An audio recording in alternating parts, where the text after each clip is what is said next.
Hello everyone, कैसे आप सभी लोग द पॉलिटिकल मास्टर में आप सभी का स्वागत है। आशा करता हूँ कि आप सभी लोग स्वस्थ होंगे और सही प्रकार से अपने एग्जाम की तैयारी में लगे होंगे।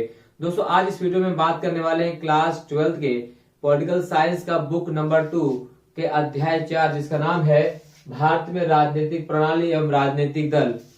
ये इस अध्याय का दोस्तों 5वां पार्ट है। इससे पहले part 1, part 2, part 3 and part 4 हमने पहले कर लिया। अगर आपने पहले 4 पार्ट नहीं देखे तो उसका लिंक जो है दोस्तों डिस्क्रिप्शन में है, वहां से जाकर दोस्तों आप पहले 4 पार्ट को क्लियर कर सकते हैं। और आज हम 5वां करने वाले हैं।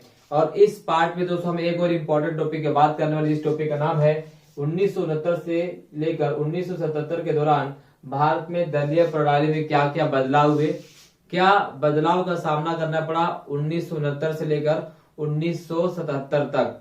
तो इसी पर हम बात करने वाले हैं। और इस वीडियो की शुरुआत करने से पहले दोस्तों आप सभी से एक छोटी सी रिक्वेस्ट, एक छोटी सी इल्तिजा है। अगर आप हमारे चैनल पर नए और अभी तक चैनल को सब्सक्राइब नहीं किया तो चैनल को जरूर सब्सक्राइब कर लीजिए और बेल आइकन को प्रेस कर लीजिएगा दोस्तों। तो चलिए दोस्तों बात करते हैं इंपॉर्टेंट टॉपिक की, जिस टॉपिक का नाम है कि 1969 से लेकर 1971 के दौरान भारत में दलीय प्रणाली में क्या बदलाव हुए। और यहां से दोस्तों क्वेश्चन पूछा जा सकता है। इंपॉर्टेंट टॉपिक, बहुत ही इंपॉर्टेंट टॉपिक है। तो प्लीज वीडियो को एंड तक देखिएगा, बीच में इसकी बिल्कुल भी ना करें। तो दोस्तों भारत में अगर 1969 की बात करें तो 1967 में हमारे यहाँ पर जो अगर बात करें तो 1967 में चुनाव होते हैं। और 1967 का जो चुनाव होता है उसे राजनीतिक भूकंप की संज्ञा दी जाती है। अब ये राजनीतिक भूकंप की संख्या इसलिए दी जाती है क्योंकि 1969 तक आते आते दोस्तों कांग्रेस में जो है क्या कर सकते विभाजन की जो एक रूपरेखा थी वो खिंचती चली जा रही थी। और जो विभाजन की लकीर थी बहुत ज्यादा बढ़ चुकी थी। यानी अब कांग्रेस में दो धड़े बहुत ही ज्यादा प्रचलित हो चुके थे। सिंडिकेट, जिसमें कांग्रेस के बड़े बड़े नेता शामिल थे, और एक तरफ इंदिरा गांधी की जो कांग्रेस थी। और इन दोनों में विभाजन की लकीर पूरी तरह से तैयार हो चुकी थी। यानी 1969 में जो सबसे बड़ा बदलाव आने वाला था हमारे दलीय प्रणाली में, वो बदलाव था कांग्रेस का टूटना। कांग्रेस जो है 1969 में दो भागों में टूट जाती है। यहाँ दो भागों में, एक होता है कांग्रेस आर और वो होती है कांग्रेस ओ। कांग्रेस आर जो इंदिरा गांधी होती है, कांग्रेस ओ जो सिंडिकेट होती है। तो इस प्रकार से कांग्रेस विभाजन 1969 में एक बहुत बड़ा बदलाव था दलीय प्रणाली में दोस्तों, वो था कांग्रेस का विभाजन। क्लियर। दूसरा जो सबसे बड़ा बदलाव था वो था दोस्तों दल बदल एवं गठबंधन की राजनीति में हावी होना।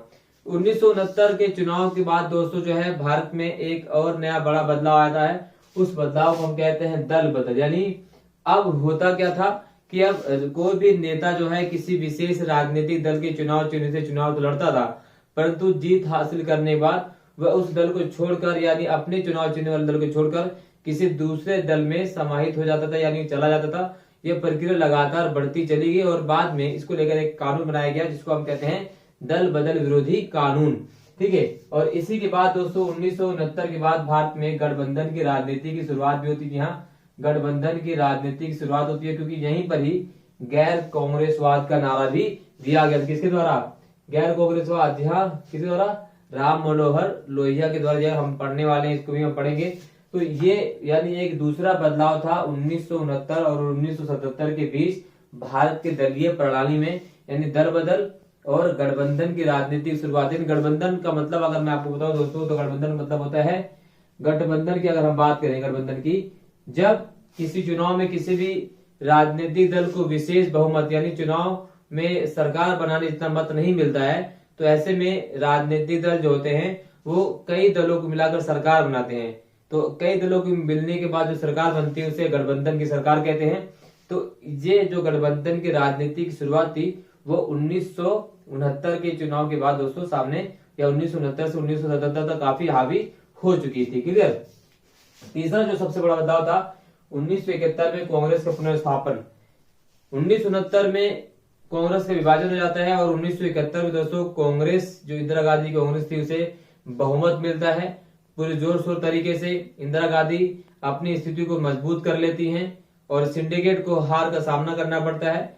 और अब यह साबित हो चुका था कि इंदिरा गांधी वाली कांग्रेस ही असली कांग्रेस है। यानी कांग्रेस की एक प्रकार से आप कह सकते हैं कि 1971 के चुनाव में पूरी तरह से दोबारा से पुनर्स्थापना हो जाती है। जो 1969 में थोड़ा सा कमजोर पड़ गई थी कांग्रेस, अब 1969 में इंदिरा गांधी के दम पर कांग्रेस ने अपनी स्थिति को पहले की तरह मजबूत कर लिया था, क्योंकि 1971 के चुनाव में कांग्रेस ने जहां एक प्रकार गरीबी प्रश्न को समाप्त किया, बैंकों को राष्ट्रीयकरण किया और गरीबी हटाओ का नारा दिया, ठीक उसी प्रकार से जो सिंडिकेट थे या जो विरोधी दल थे उन्होंने इंदिरा गांधी का हटाओ का नारा दिया, जो कि काफी गलत रहा और इंदिरा गांधी को प्रचंड बहुमत मिला और दोबारा से कांग्रेस की पुनर्स्थापना करने में सफल होती है। यानी ये भी एक बहुत बड़ा बदलाव था हमारी दलीय प्रणाली में 1969 से लेकर 1977 तक। किधर गए दोस्तों? चौथा सबसे बड़ा परिवर्तन था आपातकाल, जिसे 25 जून 1975 को लगा दिया गया और इसे आंतरिक कलह के माध्यम से तो लगाया गया था और इंदिरा गांधी के द्वारा इस आपातकाल की घोषणा की गई और इंदिरा गांधी ने कहा कि ये लोकतंत्र को बचाने के लिए इंदिरा गांधी ने जब आपातकाल लगाया था तो उन्होंने कहा था कि भाई जो हम आपातकाल लगा रहे हैं ये आपातकाल लोकतंत्र को बचाने के लिए आपातकाल है। बट इस आपातकाल में बहुत ही ज्यादा कह सकते हैं कि अधिकारों का हनन किया गया, नागरिकों कर्तव्यों का पूरी तरह से कह सकते हैं कि तार तार कर दिया गया और इस आपातकाल का जो विरोधी दल थे या जो महागठबंधन था या गठबंधन कह सकते हैं आप, उसने कांग्रेस की छवि को धूमिल करने का प्रयास किया और जब 1977 का चुनाव होता है तो कांग्रेस को इसमें हार का सामना करना पड़ता है, इसका हर्जाना भुगतना पड़ता है। इसे काला दिवस या काला दिन भी कह सकते हैं। भारत के लोकतंत्र का बहुत बड़ा काला दिन था ये 1975 का जो आपातकाल लागू किया गया था, ये एक बहुत बड़ा और परिवर्तन था। उसके बाद जो सबसे बड़ा परिवर्तन क्या है तो 1977 में कांग्रेस की हार। तो दोस्तों 1977 में कांग्रेस को बुरी तरह से हार का सामना करना पड़ता है, जनता पार्टी की गठबंधन की सरकार बनती है और कांग्रेस जो लगातार कह सकते हैं कि जीतती चली आ रही थी, अब जहां पर उसका ब्रेक लग जाता है और भारत में कई राज्यों में गैर कांग्रेसी सरकार बनती है। यानी 1977 के बाद पहली बार भारत में गैर कांग्रेसी सरकार जनता पार्टी के नेतृत्व में बनती है। हालांकि लंबे समय तक सरकार कायम नहीं रह सकी जनता पार्टी में, क्योंकि बहुत सारे दल शामिल थे और दलों के अंदर बहुत सारे विचार थे, विचारधाराओं का मेल नहीं हो पाने की वजह से बाद में जनता पार्टी सरकार जो है वो अल्पमत में आती है और दोबारा से चुनाव कराने पड़ जाते हैं। तो ये बहुत बड़ा बदलाव था दोस्तों 1969 से लेकर 1977 के दौरान भारतीय राजनीतिक गठबंधन प्रणाली में या भारतीय दलीय प्रणाली में। तो ये इंपॉर्टेंट टॉपिक है, आई होप इसे आप समझ चुके होंगे और आपको टॉपिक समझ में आ चुका होगा दोस्तों। अब हमारा इस टॉपिक यानी इस चैप्टर लास्ट टॉपिक बचा हुआ है। इन टॉपिक को दोस्तों हम छोटे से वीडियो में कवर कर लेंगे, वो है जयप्रकाश नारायण जेपी जी, राम मनोहर लोहिया और लोकतांत्रिक समाजवाद, दीनदयाल उपाध्याय और इनका एकात्मक मानववाद। तो ये एक नया टॉपिक जो ऐड हुआ है, 3 नया टॉपिक आपको इस चैप्टर में ये पढ़ना है। इसको भी हम एक छोटे से एक सेपरेट वीडियो में इसको पूरी तरह से कवर कर लेंगे दोस्तों। इसके बाद ये चैप्टर पूरी तरह समाप्त होता है। आई होप आपको वीडियो पसंद आई हो। अगर आपको वीडियो पसंद आई तो लाइक जरूर कीजिएगा, शेयर जरूर कीजिएगा, कमेंट जरूर कीजिएगा और चैनल पर नए हैं तो चैनल को जरूर सब्सक्राइब कर लीजिए और बेल आइकन को बिल्कुल भी मत भूलिएगा प्रेस करने, क्योंकि बेल आइकन को अगर आपने प्रेस नहीं किया तो आपको हमारे द्वारा जो प्रदान की जाने वाली वीडियो वो आसानी से उपलब्ध नहीं हो पाएगी। तो अगर आप प्रेस करके रखेंगे तो सबसे पहले नोटिफिकेशन आप सभी के पास जाएगा, तो इसलिए बेल आइकन को प्रेस करके रखिए और चैनल को सपोर्ट कीजिए। बहुत बहुत धन्यवाद दोस्तों, मिलते हैं नेक्स्ट वीडियो में। तब तक के लिए आप पढ़ते रहिए, एग्जाम की तैयारी करते रहिए और अपने आप को स्वस्थ रखिए। धन्यवाद, जय हिंद।